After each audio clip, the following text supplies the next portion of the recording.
আজকে আমরা শাহবাগে বসেছি, আগামীকালকে আমরা পুরো বাংলাদেশে বসে যাব, দেখবো তোমাদের ক্ষমতা কত। এই রক্তের সাথে বেইমানি করলে এই জমিনেই আপনাদের বিচারের ব্যবস্থা করবে জনতা। প্রিয় ভাইয়েরা, স্বরাষ্ট্র উপদেষ্টা, আইন উপদেষ্টা সহ যারা আছেন, যখন বলি এই কাজের কতদূর অগ্রদূত হয়েছে, আপনারা কতটা অগ্রগামী হয়েছেন আমাদেরকে বলেন।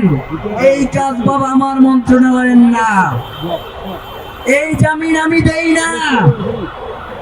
5ই আগস্ট যখন এই উপদেষ্টা পরিষদ গঠিত হয়েছে, তখন তোমার ছাড়া আমরা কারে চিনতাম যে তুমি অস্বীকার করো?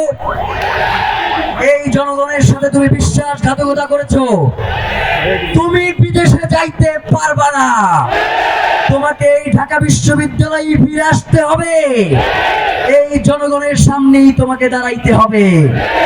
অস্বীকার কইরা পারবো না। আমরা বলতে চাই, শহীদ ওসমান হাদি তিনি এই বাংলার জমি ইনসাফের কথা বলেছেন, তিনি স্বাধীনতা সার্বভৌমত্ব রক্ষার কথা বলেছেন। যারা উপদেষ্টা পরিষদে রয়েছে, গতকাল বাংলাদেশে সর্বনিম্ন তাপমাত্রায় হাজার হাজার মানুষ রাস্তায় বসেছিল। তোমরা আসরায়, তোমরা একবারের জন্য মনে করো না তাদের কাছে আসা উচিত? তোমরা একবারের জন্য তাদের মুখোমুখি হওয়ার সাহস করো নাই? আমরা বলতে চাই, আজকে এখানে বসেছি, আগামীকালও যে এখানে বসবো সেটা তোমারে কে বললো? আগামীকাল তো আমরা যমুনায় গিয়ে বসবো, আগামীকাল তো আমরা সংসদ ভবন দখলে নিব, আগামীকাল তো আমার ভাইয়েরা ক্যান্টনমেন্টে চলে যাবে। 5ই আগস্ট তোমাদের শিক্ষা হয় নাই, 1400 শহীদ তোমাদেরকে সেই শিক্ষা দিতে পারে নাই। এখন তোমাদের শিক্ষা নেওয়ার পালা, বাংলার জনগণ তোমাদেরকে শিক্ষিত করে ছাড়বে। 1400 শহীদের রক্ত রক্ত মনে হয় না? এই যে উপদেষ্টা পরিষদ রয়েছে, এই জুলাই গণ অভ্যুত্থানে কার সন্তান মারা গেছে? আমরা জানতে চাই কার সন্তান মারা গেছে। শুধুমাত্র যমুনায় বসে থেকে সচিবালয়ের চেয়ার দখল করে যদি মনে করে থাকো বাংলাদেশের নিয়ন্ত্রণ তোমাদের হাতে, তাহলে তোমরা ভুল করছো। আমরা বাংলাদেশের জনগণ, শান্তিকামী মানুষ।